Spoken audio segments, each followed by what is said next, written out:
Hey guys, welcome back to the Free Range Musician. We're so excited to be back after a semester off. Yes, it has been an extremely long semester, but 2020 is out of the way and we're good to go. Looking forward to putting out some new content for the new year. Yeah, and at the end of this video, we'll be telling you guys what our plans are for this semester and what you can look for in our videos. So, first off, we wanted to kind of tell you guys a little bit about what we've been up to in this last semester. Yeah, so I've actually had a lot going on for myself this semester. In October, I was named the principal tuba player of the American Youth Symphony. So over the semester, put out a couple videos with them on YouTube. You can find that stuff at the American Youth Symphony's Instagram pages, Facebook pages, YouTube pages. I also started a new internship with the Los Angeles Philharmonic's YOLO program, which is their Youth Orchestras of Los Angeles, which is their learning department of the organization. And so I've been interning with them the last couple of weeks, and I'll finish that out in March. Very excited to continue with that program. It's been an amazing time. Also, during the month of December, I put out a new project called A Mo Tuba Christmas, where I arranged and recorded tuba as the solo voice of Motown Christmas music. So Jackson 5, Stevie Wonder, The Temptations. It was a lot of fun to put together, and you can find that stuff at E3 Tuba. As for my semester, I've kind of experimented with some new types of projects. First off, I worked on a short musical film with my friend Hannah Ackles from the USC School of Cinematic Arts. I filled the role as a music supervisor, so I oversaw the creative composition and recording process with help from my friends Remy Gilbo and Kylie Foley.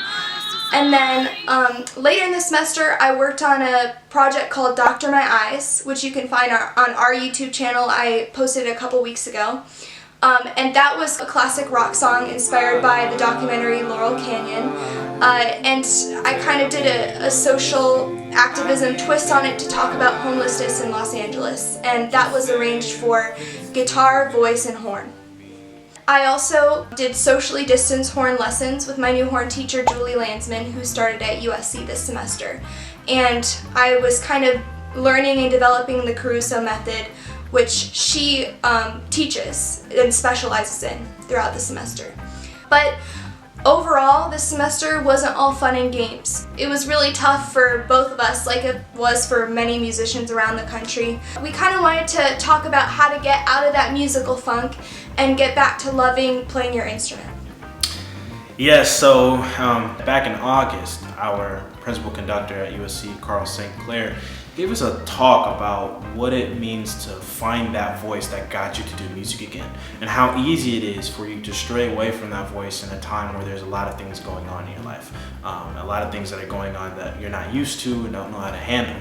And he talked about that one voice that got you to pick up the instrument in the first place. See, for me, that voice was my mother, that voice was my father, that voice was my teacher telling me, hey man, we know that you can do this. All you gotta do is put in the work, put in the time. And I got away from that voice. Oftentimes this semester, I've been practicing and I'd just be like, what am I doing? What am I doing here? Like, I'm playing these excerpts, I'm playing this music, I'm doing this what? Like, that's ultimately why I ended up doing the Mo Tuba Christmas project, was because I wanted to make music for my family. I wanted to make music for my friends. I wanted to make music that I knew I enjoyed playing, I knew that I enjoyed listening to.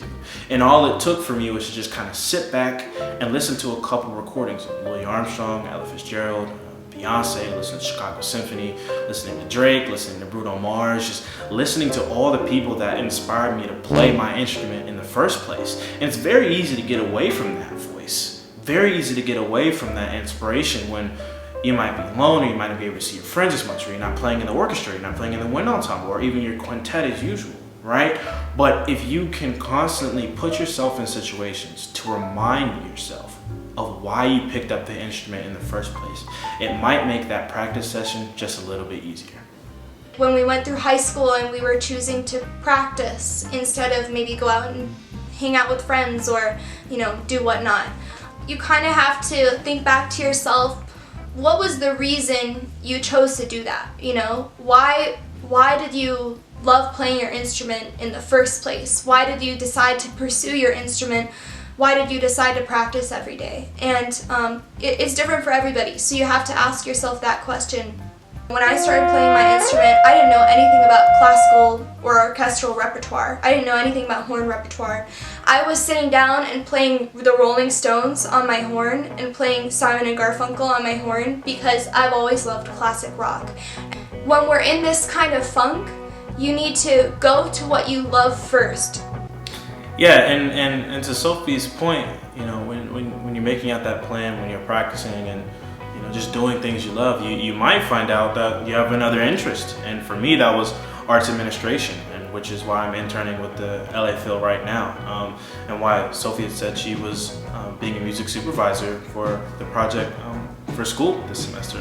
Both of us have realized that there's tons more things to do with music other than just practice, and this pandemic has allowed us to do that. I mean, that's why we have the YouTube channel in the first place, to talk about what it's like to be college students in Los Angeles, or right now in a pandemic, and navigating our way through that. And so with that being said, we want to come talk to you guys. We want to come talk to you and your directors, and just let us know down in the comments if you guys wanted us to come visit your school, or you can email us. Just let us know your school and the address, or leave an email for your band director, and we'll be sure to contact you guys to see if we can get on a Zoom call and talk with you guys. We're excited. You know, this is an unprecedented time, and we're all getting through this together as musicians, and so the best we can do is try to grow together and kind of get through this pandemic and come out, stronger on the other side. Thank you guys for watching, and we'll be out with a new video very soon. Please like and subscribe and keep watching. Thank you.